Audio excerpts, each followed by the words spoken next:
খুব সমস্যা কাটি তোমার পরে এটাকে আসলাম কক্সবাজার আসার পরে ইরানি বীজ, তারপরে পাথর কাটা। এইটা জায়গায় যদি না আসি, পাথর কাটাম বলে যেহেতু যাই পাথরের উপরে দেখে আসি পাথর কিভাবে কাটে, যাই একটু পাথরের উপরে দেখে আসি।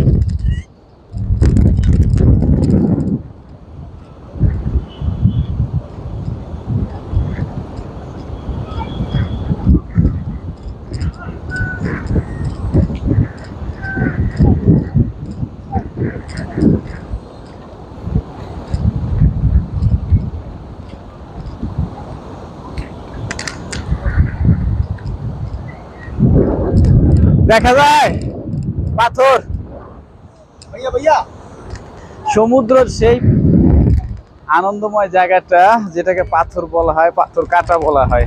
এই জায়গাটা আপনাদেরকে একটু কি করেন আর একটু কিছু একটু দেখানোর চেষ্টা করি আর কি। ওকে ভাই, তুমি ক্যামেরা নিয়ে দৌড়ে আসো না কে? পা বুঝবে তো একটু, এই নিয়ে আসো। ওই যে পানি না তো অল্প। এসো এসো এসো এসো এসো এসো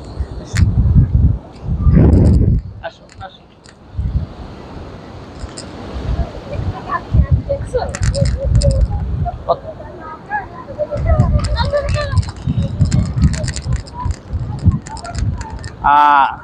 পাথর কাটা যে জায়গাটার নাম, অবশ্যই তো পাথর থাকবেই, এটা স্বাভাবিকই কথা। অপরূপ যে সৌন্দর্য, তার একটা সৌন্দর্য তো থাকবেই,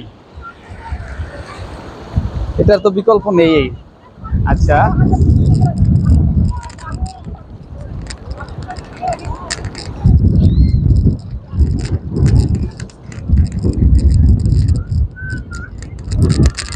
এদিকে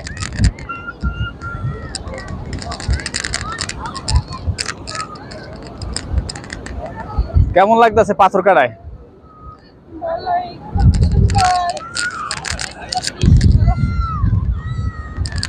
কেমন লাগতেছে পাথর কাটা? খুবই ভালো লাগতেছে। আসছি, ঘুরলাম, দেখলাম, এত ভালো লাগলো। আমরা গাড়িতে উঠবো, তাই একটু পাথর কাটা দেখাইলাম। এটার নাম হচ্ছে পাথর কাটা। পাথর কাটা না, পাথর কাটা।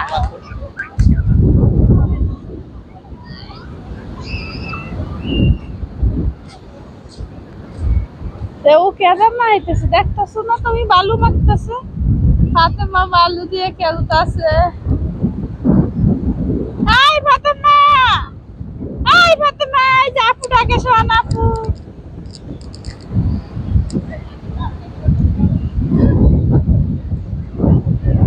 রিঙ্কু কেদার